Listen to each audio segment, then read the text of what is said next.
at 10 o'clock.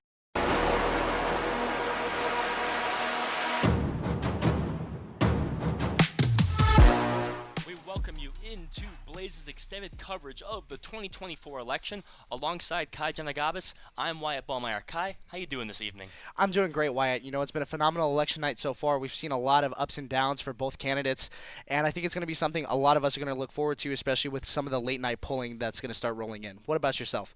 I am doing well. It's been a fun evening, and I will say early on, it's been a much anticipated evening. Not much has necessarily gone, you could say, off the track, but we have just reached the second to last poll closings. West Coast polls have closed, and we are going to send it off to Audrey, who has a map update.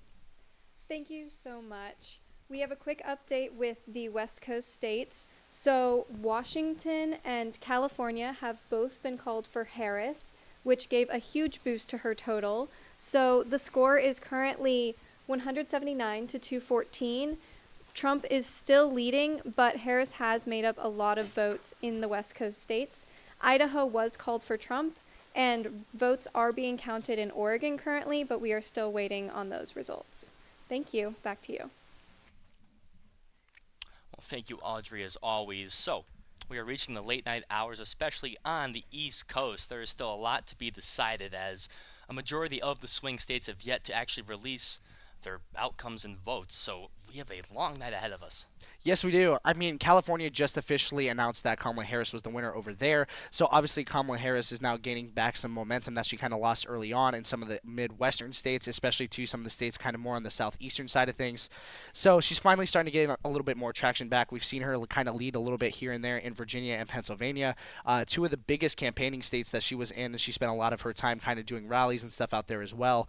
So Kamala Harris is really starting to kind of make this late night push that we're going to see a lot of coverage on from us in Blaze Radio. So it should be pretty fun. We're going to see a lot more too about how places like Washington and Oregon play out, and like how Arizona, one of the biggest swing states right now that's kind of undecided so far, is going to play out as well. Now, I will say the biggest surprise this evening has been Virginia, not regarded as a swing state, so far has played like a swing state. Trump and Harris going back and forth. As of now, Harris currently has about a 2-point lead, but still a very close state. Trump had it for a bit, but back to Harris, as we were saying. So definitely something unexpected to keep an eye on. Yeah, of course. I mean, we've seen a lot of different places kind of go back and forth. We saw Wisconsin do it as well. We saw the same thing as well with Michigan on the Midwestern side, kind of more up towards that Lake Erie front as well. PA, again, has been one of the biggest swing states and one of the biggest undecided states as well. That Kamala Harris, again, she spent the majority of her time out there. She's been trying to kind of hunker that down as well. And Georgia and North Carolina is still counting some last-minute ballots down over there. Georgia, on the other hand, does look like it's currently leaning towards Donald Trump. So we're seeing a lot more stuff kind of roll in over there on the southeastern side as well. Of course, we have to remember you have mail-in ballots. Those take a long time. You go back to 2020, Georgia and these states took multiple days to count these mail-in ballots, but individual states like Georgia have increased and improved their voting counting measures, so expect that vote to somewhat be turned in a bit quicker, but still we're in for a long night. No guarantee that these swing states are even going to be released this evening, perhaps having to wait into the early morning or even into tomorrow afternoon. So still a lot to come, and really we haven't had much to conclude because all the major states have still yet to be decided. Yeah, exactly. And, you know, we talked a little bit about it beforehand. California was a big state for Kamala Harris. I know there was a lot of projections going out over there that she was going to kind of take the lead on that one, as California's kind of finished off more left-leaning in the last few years. So obviously they did that just again in this election, giving Kamala Harris a current boost. By the way, in case anybody's wondering, Donald Trump is leading in the Electoral College voting by 214 to Kamala's 179. It looks like too she's kind of winning the popular over there down in Washington. Things aren't officially closed out over there just yet. There's things happening as well with Oregon, and Nevada is still yet to kind of have all of their pollings in as well. And we're going to see some of the places like Alaska and Hawaii kind of wrap things up too towards the later half of the night. We're going to see Hawaii start closing their polls around 10 and Alaska right around 11 o'clock. So we'll see some of those places that'll play a little bit of a part as well into the Electoral College voting system, kind of see if they go towards Harris or Trump. Again, those are going to be votes that are definitely going to be needed for each one of these candidates to come out with a potential win for presidency. And we look at these swing states. You have, of course, the Rust Belt states in Wisconsin, Minnesota to a certain extent, Michigan, and of course Pennsylvania. Then you have the Sun Belt states of Arizona, our current state, New Mexico, and Nevada. Currently, as it stands, neck and neck in Arizona. We do not have a measure yet of Nevada and New Mexico. Looks to be a Harris win, but still very early in the voting measures. Yeah, exactly. We saw a lot of projections as well on the Upper East Coast side. We saw Maine kind of get taken over by Kamala Harris. They only have 20% of their voting officially done over there. We saw some things happen too with New Hampshire. We've been seeing things too happen with New York. They kind of went back and forth early on, and one of those things that we're really going to start seeing more of as polls kind of start closing down officially is a lot of last-minute ballots being casted. You mentioned too that the mail-in ballots are going to take a little bit of a longer time to officially kind of come in, and you're exactly right. Arizona and Florida were some of the top places in all of the nation for mail-in ballots and early voting. We're going to see a lot more places too, like Pennsylvania, that probably had a lot of mail-in votes as well get casted later on. They've kind of been at a stalemate for the last few hours or so about voting and things like that. I know one of the reasonings too has been the bomb threats that have been addressed in places like Pennsylvania, Arizona, same thing in Michigan and Wisconsin. We saw a lot of things like that as well. So that's been one of the reasonings too on kind of why there's been a little bit of a holdout in some of the polls.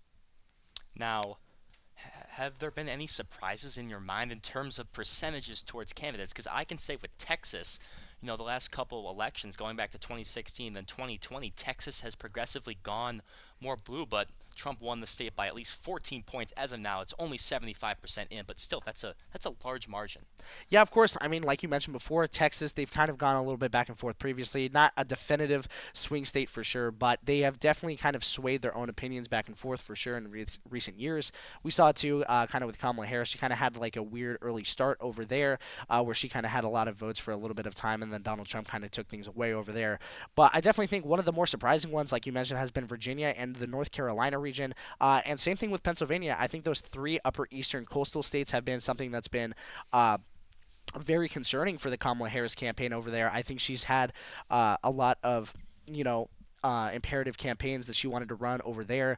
You saw her do 20 campaigns in the state of Pennsylvania. She did about 12 as well in the state of Virginia, and about, I want to say, just under 10 in the state of North Carolina. And with both of them kind of being swing states and going back and forth a little bit with Trump and Kamala Harris, it's been kind of, I feel like, scary for the Kamala Harris campaign, where they were kind of in a little bit of a panic situation with some of those places. Virginia's gotten a little bit more to her, but Pennsylvania is still a state both parties are fighting out for right now. And if you look at Harris's path to victory, there is still very, very much a path to victory for both of these candidates. Nothing has, at this point, really been decided. You look at Georgia currently leading towards Donald Trump.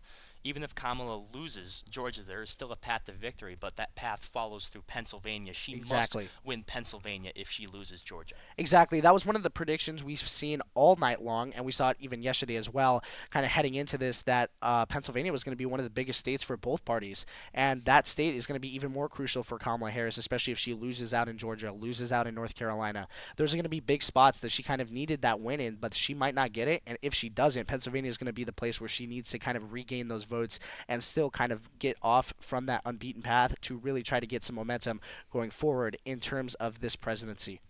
And if you look at the Trump path to victory, it's still quite complex as well. Georgia is where it starts for Donald Trump.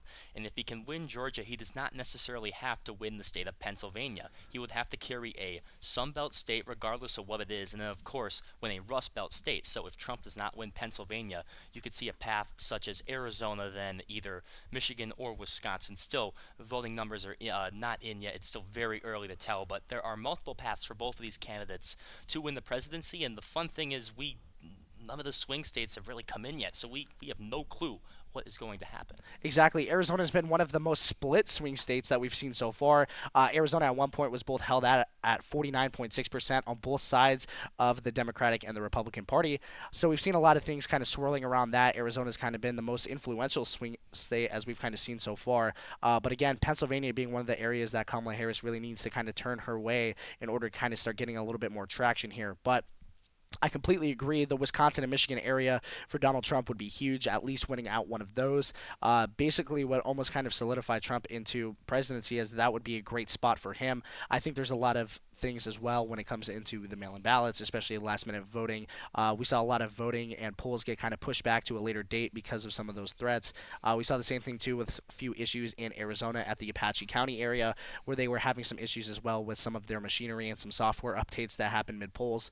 So that's been one of the reasons, too, on why we've kind of seen a later break in some of the official ballot casting and in some of the official ballot votes. As per tradition, you see a bit of a red mirage. Traditionally, Republicans vote in person on election day, whereas Democrats will have a higher percentage of using mail-in ballots, so those mail-in ballots usually trickle in later. So you see that red mirage, you see a high Republican percentage early on, but then as those mail-in ballots trickle in, you see the popular vote also tend to decline. Trump right now leads the popular vote by about 4% ish. He's up currently 52% over Kamala Harris in the popular vote, which when those mail-in ballots start to trickle in, you should most likely see that start to decline as you have more Democratic ballots.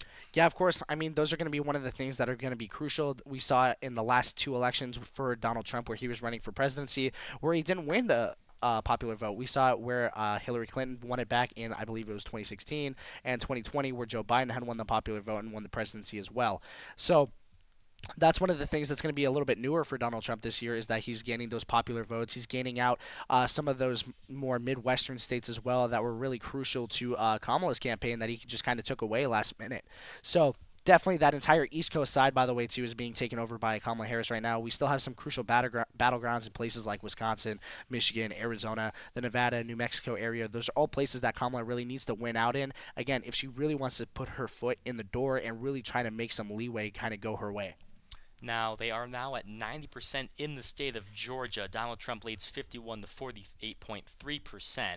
90% still a 10% amount of voters left and votes to be counted. So that is nearing a final tally, but I would expect a lot of those to be mail-in ballots, and still, that's a lot. 10% is a lot. I understand Trump leads currently by over, I believe, close to 200,000 voters, which is still somewhat tight, but also Kamala Harris is running out of time in Georgia. Yeah, of course. I mean, Georgia's going to be one of the places she was kind of hoping to maybe get away from Donald Trump as it being one of the more southeastern states, kind of on that coastal front. So Kamala Harris, I know, was really trying to target that side of things. She was really wanting to kind of build some momentum in places like that, maybe take away one of the more heavy right-leaning states away from Donald Trump, but Georgia was kind of one of those that she was aiming for.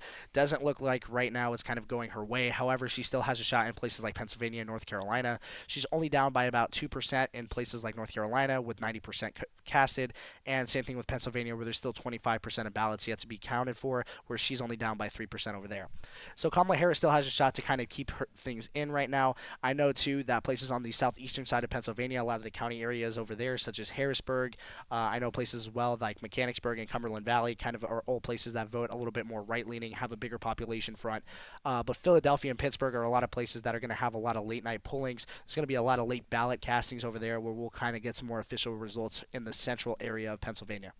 Well, if we now turn our attention toward the state of Arizona, currently in the Senate race between Ruben Gallego and Kari Lake, Gallego leads with a 52%, or I should say 52.5% advantage over Kari Lake. Still has not been confirmed yet. They're now just about 50% of the ballots in, so still a somewhat close race, but as expected, Ruben Gallego is out in front. Yeah, of course, we kind of saw this early on, especially going into the Senate voting in the state of Arizona, where Ruben Gallegos was leading by 7 points. Obviously, that's exactly what's happening right now with 50% of the ballots being casted and being accounted for. Ruben Gallegos is currently taking over a Democratic seat in the state of Arizona as it stands for right now. There's still a lot of time left to go. Kari Lake is still obviously looking for votes in some of the eastern and northern parts of Arizona, specifically places like Greer, Heber, places like Flagstaff and Payson as well are kind of waiting to get their votes officially accounted for. We're seeing stuff too happening in California and Washington. Kind of a lot of more of the western states are trying to get their Senate voting kind of figured out. The GOP currently leads the Democratic Party in the Senate 48 to 39. They lost one seat as it stands right now to Bernie Sanders in Vermont after voting against Gerald Malloy. He was one of the guys in Vermont that was kind of going back and forth with Bernie Sanders, and we saw a lot of debate between both of them. Bernie came out with the win, but however, that does block a seat from the Democratic Party and kind of gives a little bit of an advantage to the GOP party. Now, also in Texas, Ted Cruz won his seat back once again, so there are some very interesting Senate races, and if you look at the Senate and the House, it is particularly close at this point in time. So we're really looking, this is going to go down to the wire in all facets. You have the House, the Senate, and the presidential race, which are all going to be very tight races at the same time. So a very interesting thing. We will keep following you up with it, but as of now, no huge updates in terms of the House and Senate. Yeah, of course. There's still not a lot really going on, especially with a lot of senators still kind of being reinstated from this past year or so. So we're not going to see too many huge Senate votings. However, we are going to start seeing that, a lot more races coming in on the Midwestern front are going to be kind of coming in later here today. So we'll see a lot more of kind of how those places play out. Again, too, we're still waiting on places like Nevada. We're still waiting on Maine as well, who they have an independent winning, or sorry, a libertarian, who's Angus King Jr. He's currently winning right now by 51%. There's only 30% of casting that's in so far. So there's definitely been a lot of kind of swings in terms of the Senate right now. But if we do head over to the House, we see that there's a huge gap right now. The GOP currently leads 166 to the Democrats 133, or sorry, the 113 margin. Huge margin so far for the GOP in the House right now. Wyatt, what's some of your thoughts? What's some of the things that have really kind of stood out to you, looking at the map and looking how some of the House results have kind of gone? Well, I would say across the board, it has been a good evening to this point for the Republican Party. They currently have leads in the House, Senate, and right now in the presidential race. There is still a lot of time left. There are still a lot of votes to be counted. We do not know how these are going to finish, but as of now, as we near midnight Eastern time, things are looking good for the Republican Party as they currently hold leads in all three of those facets. Yeah, of course. And I mean, for the Republican Party, for the GOP, having the House and having the Senate, if Donald Trump was to win out for the presidency as well, would be huge for the Republican Party. They'd be able to get laws passed as they would, really try to get a lot of things moving in terms of stuff like that. However, if Kamala did win and the House and the Senate took over as more of a Republican role, it'd be a little bit harder passing some of the bills that we've seen from recent years that have had a little bit of contradiction and a little bit of confliction between each party. However, I know there is some propositions and some props as well in places like California, Arizona, places Upper East Side as well in environmentalism, where there's been a lot of sway in terms of partisan bills and things alike. So it'll be interesting to see how some of those things play out, especially with the House and Senate having as much say as they do, with one of the presidential candidates possibly being in power. And as we near the bottom of the hour, I believe we should have some more polls closing as well. Yeah, I mean, we have a lot more polls closing in, especially in New Mexico, who's at 70% of voting right now. We also are seeing places, too, like Minnesota and Wisconsin that are starting to kind of gain a little bit more traction. Wisconsin has about 70% of the voting in as well, and same thing with Michigan, that's getting up to about 40%. They're starting to rev up a little bit. PA is currently having still some more ballot difficulties out there. I know there's been a lot of technical difficulties with DMV situations. I know they've had a lot of electrical situations too that have been kind of affecting some of the polling out there. So Donald Trump is still winning currently over there by 3%. So that'll be interesting to see as the night kind of closes out, exactly kind of what's going on in places like that. So, doing some research, the last time one party controlled all three, you could say, facets of House, Senate, and the presidency was between 2001 and 2007 under the Bush administration. There were points in time where the GOP controlled all three aspects. Which, if you think about it now, in the world we live in, that's quite hard to do, to control all three aspects. And so far early on, it looks to be that could possibly be the trend and where we are going. Yeah, exactly. We've seen both parties too, especially Donald Trump and Kamala Harris, both kind of talk a little bit about, speaking out a little bit later tonight, seeing how things are going, kind of checking in on everybody that's involved in the presidential election as well as just in the Senate and the House race as well, and kind of just making some last minute statements, really trying to get some things, set in stone, especially for, Donald Trump and Kamala Harris, depending on who wins out for the presidency.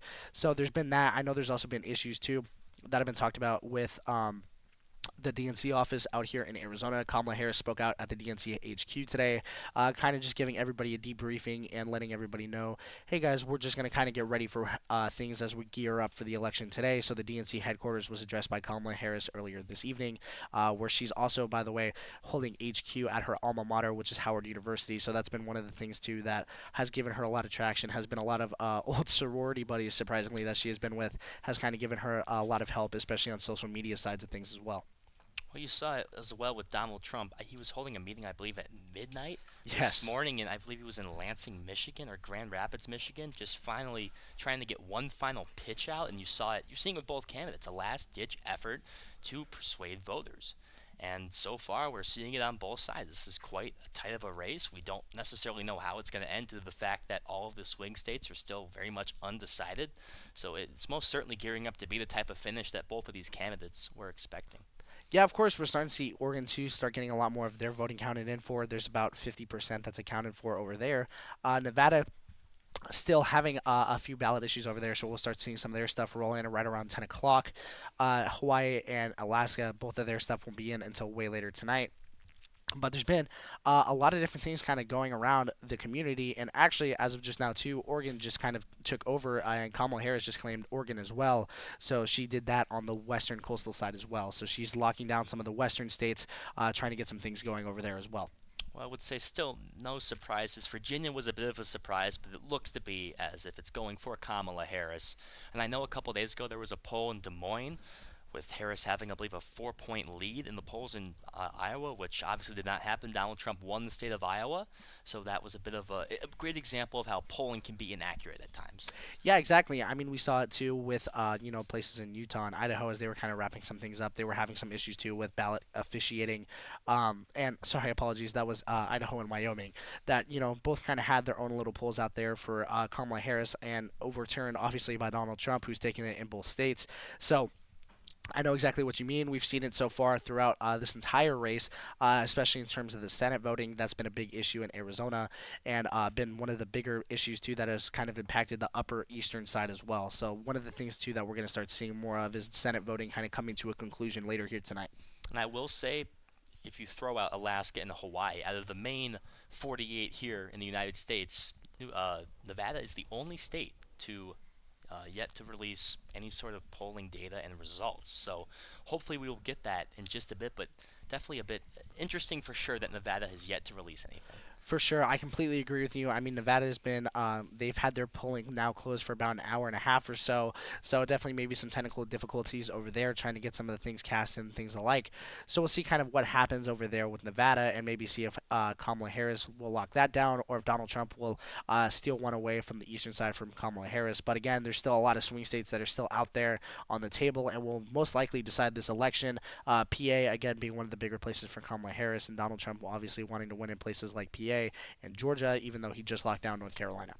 Now, for those who are not interested in the two main candidates, if we look at the Green Party and Independents, Jill Stein currently has 0.4% of the votes. She is just over 400,000 votes. And then Robert F. Kennedy, who endorsed Donald Trump a couple months ago, has as well 0.4% with just around 400,000 votes. So still, there's some representation among the independents. Yeah, of course. I mean, we've seen it in the Senate so far where those parties are kind of trying to split some things up. In the Senate House, again, we saw with Bernie Sanders taking a win over there as well in Vermont. We might see it too in Maine where they're having a thing between Angus King Jr.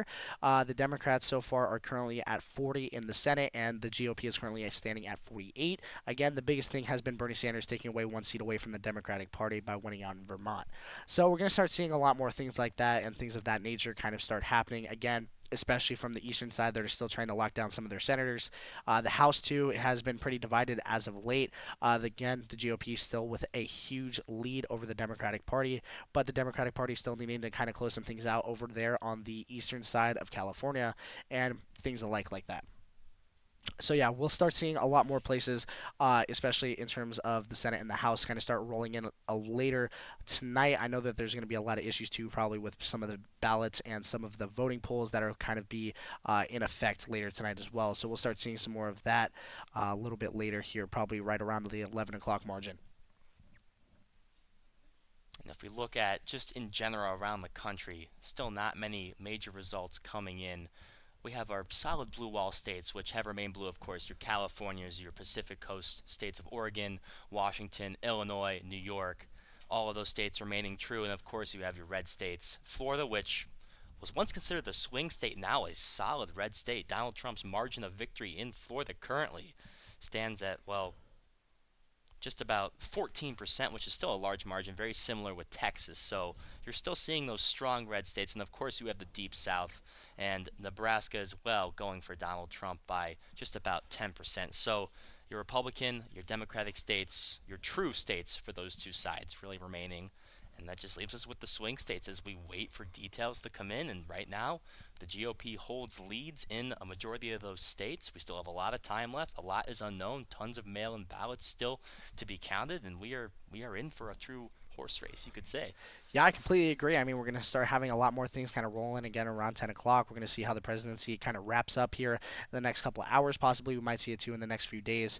Just kind of depends when everything finally gets counted for, especially with some of the mail-in ballots and some of the later ballots that'll be officially counted as we round it up things around the western states. We have an update according to CNN. The final vote count of Wisconsin is expected to come in after midnight Eastern time, which I believe we are nearing at the top of the hour. So still, can I count?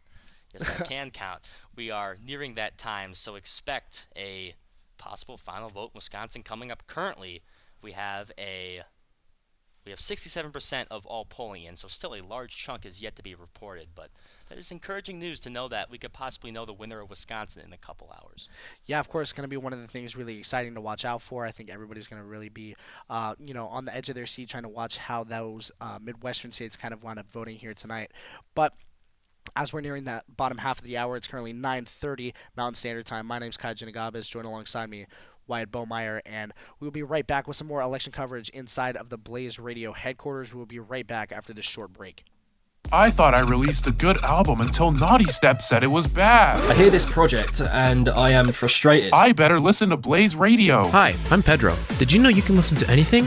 Blaze Radio says you can, and so do I. I believe that until listened to, every song, album, EP, and DJ set is hot until proven otherwise. And that's why I fight for you, headbangers. Hot FM. Hot FM on Blaze Radio. Listen live every Monday at 11 a.m. on blazeradioonline.com. That's blazeradioonline.com.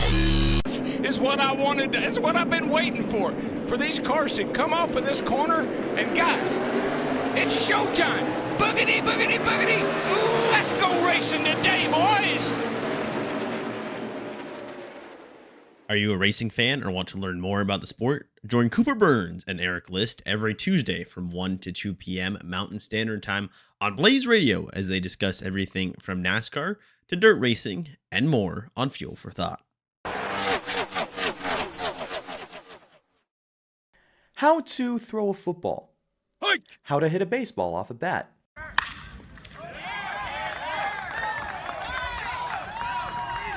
How to make a basketball go through the hoop and make that swish sound. These are all questions we wonder when we are learning how to play a sport. But have you ever wondered what it may be like to interview someone who is in the sports industry? Like, how do I become a broadcaster? How do I become a graphic designer? How do I become a public address announcer? It's all here. How to Sports, your go-to sports industry leading show here on Blaze Radio and blazeradioonline.com. Tune in every Saturday morning from 9 to 10 a.m. with Ryan Pesesnik, Max Williams, and Tyler Wargo. How to Sports. It's in the game.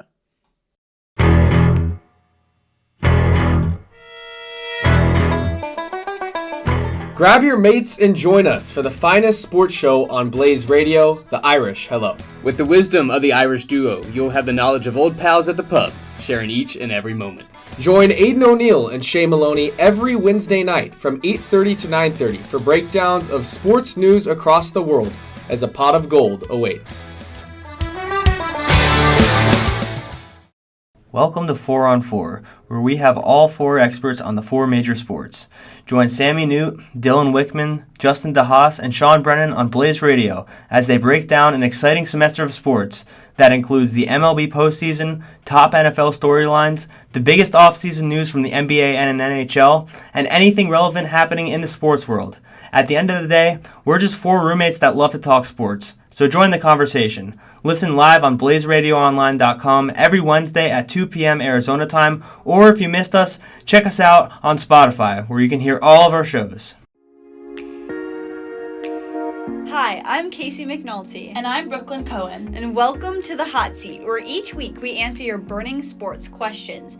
Want to hear us settle sports debates and talk about our biggest takes in the sports world? Well, we've got you covered. As 2 former athletes and current sports journalists, we offer the perspective of what it's like to be on the field or court or pool. So tune in every week at 10 a.m. on blazeradioonline.com. See you in the hot seat.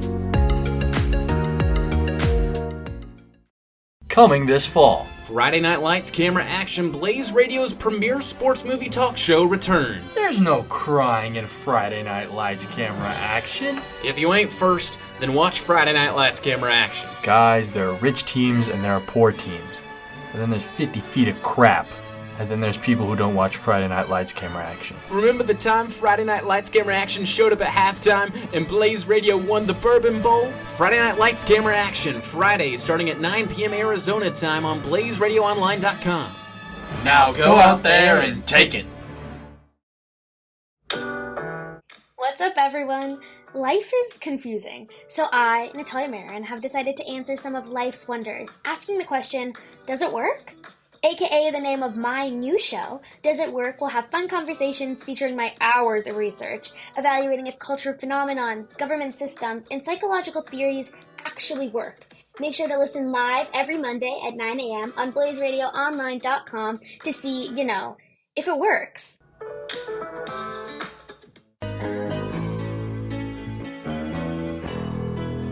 Just a music show on Tuesdays from 3:30 to 4:30. A show about sampling. Hosted by a city boy named Shane Saya. Talking about free samples. Ever feel like you don't quite fit the mold? A Little Unorthodox breaks it completely. Join us as we dive into the messy intersections of faith, identity, and culture with stories that don't always follow the rules. From in-depth interviews to live event coverage, we're here to explore what it really means to belong or not.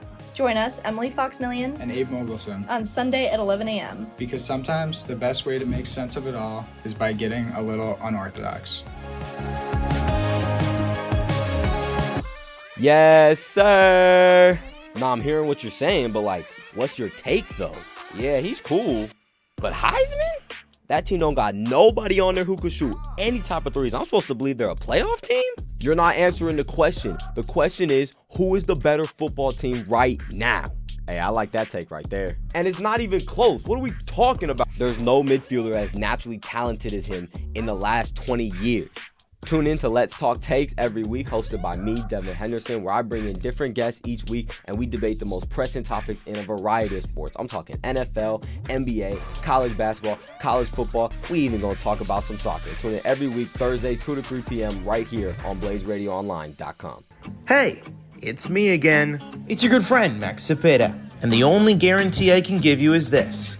Any Tuesday night, anything can happen. God, you're so good at interviewing, Max. Jeez, someone give him an award. It ain't about the game, it's about the game. You feel me, Max? That's no, it ain't about the game, it's about the game. She decided she was too good for Disney, and I was like, she wins no matter what. Taylor crazy. Swift is always right. Blaze Radio presents The World According to Zippy, Season 3. Tuesdays at 8 p.m. only on Blaze Radio and BlazeRadioOnline.com and wherever you get your podcasts.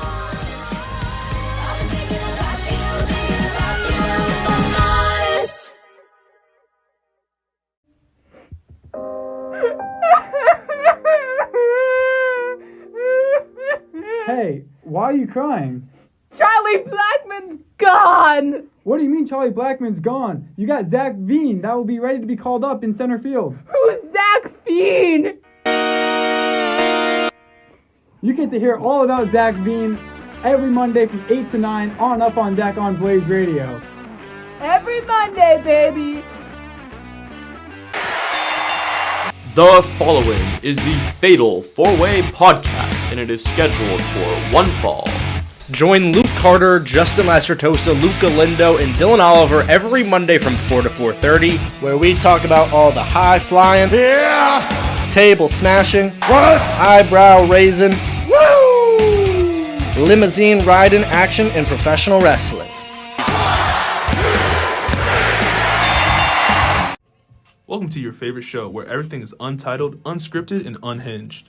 Us Podsmiths and Yes Podsmiths are what professional podcasters are called. Let's just say we're your favorite Podsmiths, favorite Podsmiths. On our show, we discuss a variety of different topics and segments, from the latest news to your favorite tunes. And it's not just us. Every week we bring in a special guest to shake things up. So join me, CJ Stevenson, and me, Kate Nakamura, every Monday at 4:30 p.m. on Blaze Radio. Hey ya! Want to stay up to date with what's up in the gaming industry? Want to listen to a girl yap about her gaming opinions and hot takes? Then tune in Wednesdays at 4 p.m. for Power Up on BlazeRadioOnline.com to join me, Chaz Alvin, as I walk you through the latest and greatest in gaming news, from PC to console, from indie to AAA, while also discussing what makes video games such an interesting and engaging art form. See you then! We listen to the show for magic. We listen to the A-list to rant, to laugh, to argue, because we need that.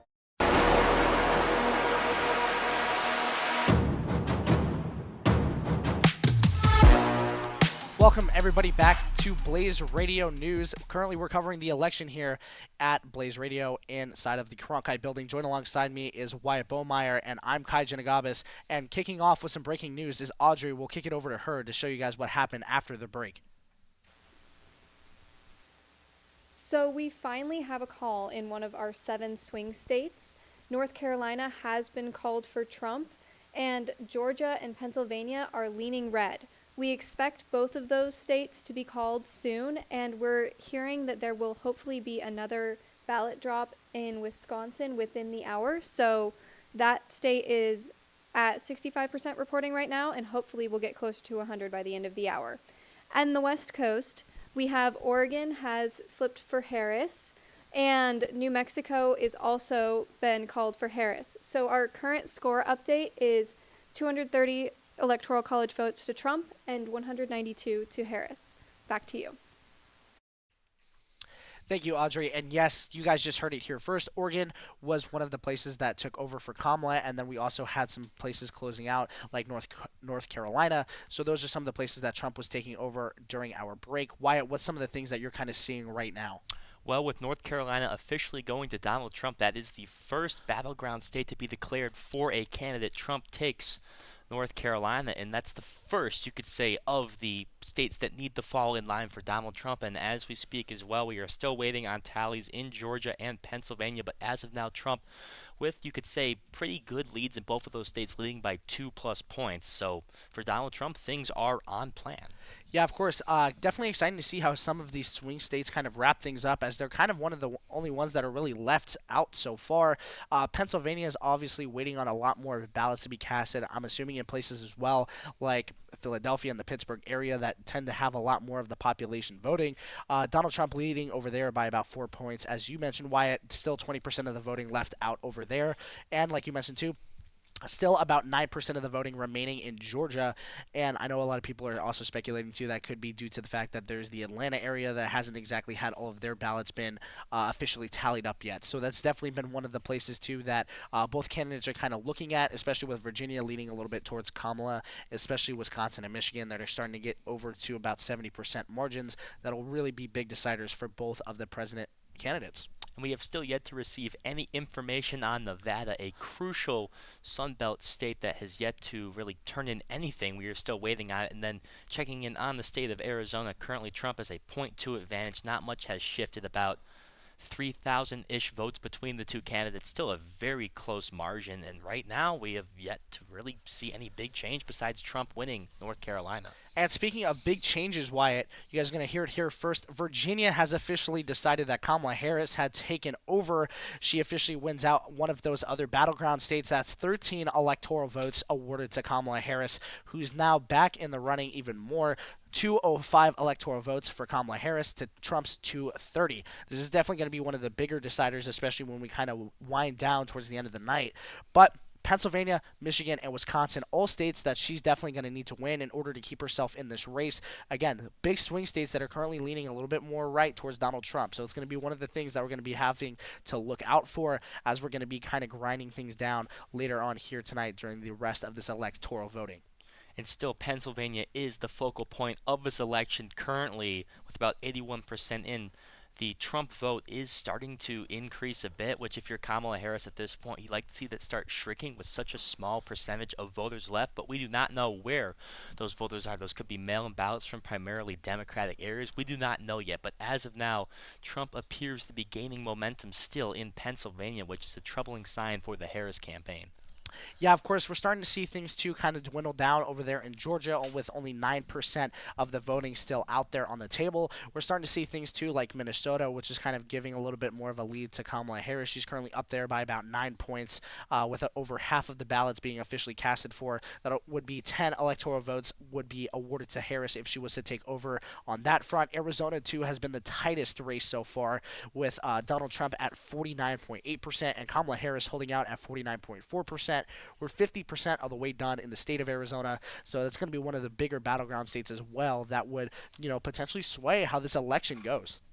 And in Wisconsin, Trump's lead is shrinking. It's about a 3-point lead, but that has gone down slightly still, about 30-ish, 31% to be exact, remaining in the vote tally. So still a lot of time in the upper Rust Belt states. But as of now, it does appear Minnesota will be going for Kamala Harris. Nothing confirmed yet, but she has a pretty sizable 9-point lead.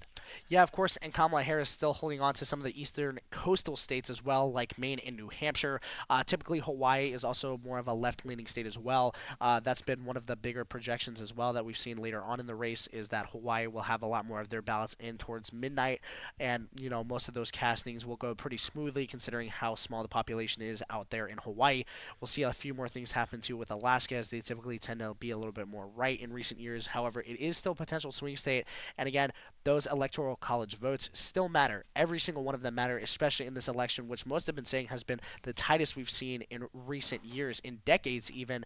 And Wyatt, I just want to pick your brain a little bit on how exactly you feel that this election has gone. Has it been one of the tightest races we've seen in recent years? Well, early on, it did not appear to be tight. Still, it is a tight race. I will say there's still much to be learned. Most swing states, except for Virginia and North Carolina, have not been decided. We are still waiting on all of those. And unfortunately, we are going to be here way into the morning to figure out who wins this election. It's rare nowadays to have an election decided, well, on election day. Things run late into the morning, and if you look back to 2020, things ran to the following Sunday. So it's a very long process. It's not that expedited, and things take a while. There's a lot of suspense, especially when things are this close, when the margin of error is so tiny for both candidates. It's just, you don't know, and that's an exciting thing. Not necessarily for some people, but for others, it's exciting. It continues, and it just keeps you engaged, because at the end of the day, we have no clue what's going to happen. Yeah, you're exactly right. I mean, a lot of these swing states are starting to lean a little bit more right here, as we're starting to see Wisconsin, Michigan, PA, and Arizona all kind of holding out right now with still a lot of the votes remaining. And like you said, it's definitely been one of the more tighter races that we've seen in recent years. I think a lot of it had to attribute to California and Harris gaining them. California is a big state. Obviously, a lot of foot traffic too at all of the polls, at all of the ballot boxes, was something that she was kind of banking on to happen later on, which kind of gave her back her momentum and kind of a boost right now. I know too, there's been social media posts as well that Kamala Harris has been putting out too with some of her former sorority buddies from her current HQ at Howard University. We've seen Trump too basically kind of have some more outward expression on Twitter and some of the social media platforms, kind of talking about too how some of the things have been going so far in this race. We've seen too Arizona kind of flip-flop here and there. We saw it go primarily Democratic when things kicked off very early on, now kind of leaning a little bit more towards the right side of things, but we're still interested to see kind of how things like Nevada, Alaska, and Hawaii still go. There's still a lot more places holding out and still a lot more votes left out on the table. And at the top of the hour, we have two more states. The final two states will close their polls, of course, the state of Alaska and the state of Hawaii. So we should be getting some final results in, and we are still without Nevada, which is definitely interesting, I will say. Nevada, a crucial Sun Belt state, yet to release any of its returns. Yeah, agreed. There's been a lot of issues, too, like we mentioned with the polls earlier on, especially with some of the bomb threats that unfortunately impacted a lot of the polling districts. I know a lot of people, too, in the Arizona area and Apache County were affected as well. And there was a lot of just kind of thoughts going around, too. There was substantiated evidence, too, that they were originally sent out by Russian email accounts as well. So that's been one of the things, too, that's been talked about a little bit here and there during this election. So hopefully everything is okay, and hopefully they're nothing more than just the threats that they've been presented as. But all of the states definitely had a little bit more of a pushback in terms of their polling, in terms of ballot counts as well. So they've still been taking their time with getting all the tallies in, especially in some of the swing states where the populations have kind of grew and where a lot of people kind of showed up to the ballots a little bit earlier on. But we're still seeing a lot of different things kind of happen in the Senate race and the House race as well, which are some of the things that I think we should definitely cover here in the final few minutes. Well, in the United States Senate, the GOP is up to 50, meaning they only need one more seat to have majority control. Most certainly an update that we will keep you on. And very close. GOP, like we said, currently has a lead in the House, Senate, and the presidential race. And in the Senate, they are one seat away from, you could say, victory. Yeah, of course, we saw it a lot earlier on where the GOP kind of got out to a really early lead. A lot of early ballots that were cast and were voted early on in places like Ohio, West Virginia, as well as Texas. We saw a lot of these places start gaining a lot of traction too on the West Coast side later on, like California, Arizona, New Mexico, and Washington. We just saw Vermont too finally elect Tim Kaine. Out of there, he was going up against fellow Senator Cow over there. So that was one of the Democratic Senate positions that was just awarded to the Democrats. But let's also not forget, too, they lost 2 seats as it stands right now due to the impartial parties of Bernie Sanders as well as Angus King Jr., who's leading the polls in Maine as of right now. Most certainly interesting updates. We will keep you updated as we progress late into the night. Again, currently Pennsylvania, Georgia, very close. Trump with a narrow lead. Minnesota most certainly, I should say most likely, will be going towards Harris. Nothing official yet, but around the 9-10 point lead for Harris in Minnesota. Then Wisconsin, Michigan, still way too early to call, but Donald Trump with a slight advantage as well. Yeah, of course. And we've seen a lot of places in the nation kind of do watch parties and things alike. We've seen it too in places like Vermont. We saw it in places too like California, Virginia, and things alike. But we also saw a lot of Senate voting, which is happening in Pennsylvania right now as well. The Senate race over there has been quite tight. Wyatt, what do you have on things like that surrounding the Eastern Coastal Senate voting races that we're seeing a lot of right now? Well, David McCormick, who is taking on the incumbent in Pennsylvania, has taken the lead by just around 1%, and possibly a good sign for Republicans in the state with a potential switch from Republican to Democrat, or I should say from Democrat to Republican. A good sign for perhaps the presidential race as well in Pennsylvania. Yeah, of course, going to be one of the more influential spots too on the eastern side of things with, again, Bob Casey as well as Dave McCormick kind of going back and forth at it. Again, a really close Senate race over there in Pennsylvania. And again, not only that, but we're also seeing a really close race out there as well when it comes to the electoral college votes needed for the presidency. Again, we keep seeing it time and time again. Kamala Harris trailing Donald Trump 205 to 230. And again, still a lot of swing states out there left on the table that we really want to start seeing a lot more of the ballots get casted for later on into the night. And we're also going to start seeing, too, things like the House that are really going to start their West Coast swings over after the voting over there will kind of close out. Nevada, Utah, as well as Arizona and the western side of California will all have some of their House of Representative voting in a little bit later here tonight. It'll probably not be until around, I want to say, 12 o'clock is kind of what we've been getting hinted at. So we'll start seeing some of those House of Representative voting and seats get taken up in the next upcoming hours. Well, over the last hour, Ruben Gallego has had a steady lead over Kerry Lake, still at about 52.4%, and now we are 50% through the way of reported votes. So still time left, but also not a lot of time left. Ruben Gallego is in a good spot. Yeah, of course, Ruben Gallego's leading by 7 points. We talked about it a little bit earlier. That was his projection, and it's exactly what's happening right now in the state of Arizona. Again, only 50% officially being reported in. Still a lot left out there. We're going to see kind of how those things wrap up in the state of Arizona. But besides the state of Arizona, we're going to start seeing things like Nevada, as well as Wisconsin, Michigan, and PA, how they start kind of wrapping up their Senate voting as well.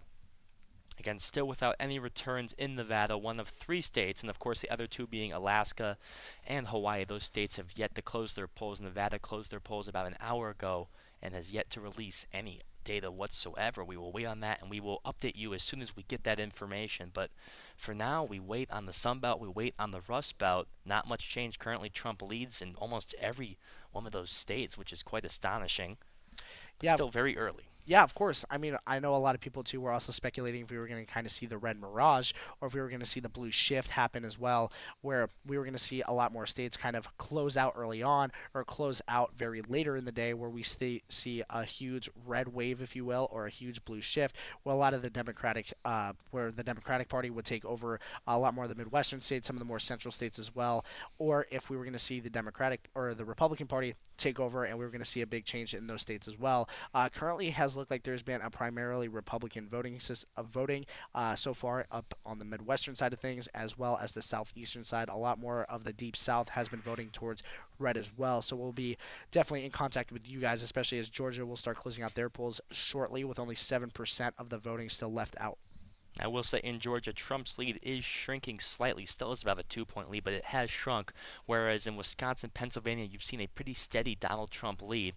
And if you look at Michigan, only about 42% of the vote has been tallied. So still a lot of time there compared to Wisconsin and Pennsylvania, where you have just about 20 to 30%, even less, to be tallied. So in terms of Wisconsin and Pennsylvania, I would say the current number is a bit more, would say, realistic of what could possibly happen, whereas Michigan is still a long ways away from being decided. Still a lot of votes to be counted. Yeah, of course. Definitely interested to see how some of these states close things out. Again, with Nevada being a little bit behind the 8 ball in terms of how this election has kind of gone. That's going to be one of the states everybody's going to be really looking out for, especially, again, with the polls being officially closed in the next hour or so. So we'll start seeing how some of these ballots will really affect this presidency and how this race goes. And not just only the presidency, but also the Senate as well, where we're awaiting on votes in Nevada for that as well. So we'll start seeing a lot of that start kind of swarming in again right around 12 o'clock Mountain Standard Time, maybe a little bit later for the people on the eastern side. So we'll start seeing a lot of that kind of shift over in the next few hours. And still, Donald Trump leads the popular vote with just about 51%. And if you look at Donald Trump's previous 2 runs at president, in the year he won and defeated Hillary Clinton, he actually lost the popular vote. Lost the popular vote again in 2020. But as things are trending right now, Donald Trump currently leads in the popular vote. Yeah, agreed. New territory for Donald Trump. Has never won the popular vote, as you mentioned, during his last 2 runs as president. He both wanted to, really try to win it this year. He tried to do a lot of social media platforming. He really tried to appear to the demographics between 18 to 30, 18 to 27. I know that was a target, too, for Kamala Harris, especially why both of them campaigned so heavily at college campuses, one of them being ASU for Arizona, as well as GCU, NAU, campaigning all around the western side, especially the Upper East Side as well, at prestigious Ivy League schools as well. So we've seen that kind of come time and time again from both of these candidates, where they really want to start kind of moving momentum towards the younger side of the audience in hopes to gain some more votes, in terms to gain some more backing as well from maybe some pop stars and celebrities like we've seen from Kamala Harris, who's done a lot during her campaigns. Well, with Kamala Harris, you have the stars. You have Bruce Springsteen, Bon Jovi, Taylor Swift. That is a huge, huge endorsement amongst the youth, specifically a huge target audience in young women in America, getting Taylor Swift's endorsement. Then on the Republican side, you have endorsements like Joe Rogan. You have endorsements like Charlie Kirk. Charlie Kirk, I would say, specifically in the Sun Belt, has made a big impact and has had a big impact on the youth. He's made multiple trips to Arizona State University. His organization, Turning Point USA, is based in Arizona. I would say amongst young men specifically, he has had a profound impact. Yeah, of course, and that was one of the things that I just mentioned, was him doing all of his campaigning through a lot of the public universities, especially on the western side of things. You can see in Arizona, where he actually spent a lot of time focusing on public universities out there, starting to swing a little bit more towards the right side of things. So that's one of the things that's going to be on the lookout for. Again, Donald Trump only leading by about 7,000 votes right now in the state of Arizona. So we'll see how those things kind of start to wrap up, especially with us getting to that 60% mark in the state. Indeed. In Nevada, we have our first poll in Nevada with 2% in. Donald Trump has the lead, but 2%, almost absolutely nothing. But that is officially our first update on Nevada. We are starting to get live results. Nothing to conclude yet, but encouraging sign to see that we are getting the polls in Nevada. Yeah, agreed. There's going to be a lot of things happening over there in Nevada, especially again with Alaska and Hawaii. Still about 12 electoral college votes out on the table between those 3 states. So it's going to be something, too, that everybody's going to be kind of trying to look at. We're going to see exactly how Kamala Harris and Donald Trump handle these last couple of minutes too before we head into the finale of the polls closing. So that'll be something really exciting to see around the nation. And if you are wondering, Jill Stein still has 0.4% of the votes in the United States of America. Still a very small number, but still other representation. There's a lot of flack at times for the U.S. only having 2 major parties, but there are alternative options. We are seeing it: RFK, Jill Stein, Chase Oliver, and of course the write-in category. Yeah, of course, and we have the other candidates too, and every once in a while people too will put in some ballots for some people that previously were running mates for certain people. I know we saw it too last election where Kanye West gained some votes as well after endorsing Trump for a little bit, so there was a few things over there with Kanye West as well. And I know people this year have been writing in Jimmy Carter as well into the other category. He still has 1 term left of service. He has not used his 8 years. Yeah, exactly, and that's going to be one of the things too that's going to take away from some of the actual votes too, kind of going into Kamala Harris and Donald Trump, heading into some of the more controversial parties, especially between the Democrats and the Republicans. It's going to be a tight race here in all of the nation, especially between Arizona, PA, Michigan, Wisconsin, and even Georgia that's finally starting to get their things wrapped up. So it's going to be a tough one indeed for both candidates to try to snip out the presidency. So that is going to do it here from us in the 9 o'clock hour of Blaze Radio's video coverage of the 2024 election. Alongside Kai Janagabas, I'm Wyatt Ballmeyer. Thanking you for watching. We will update you with more next. I thought I released a good album until Naughty Step said it was bad.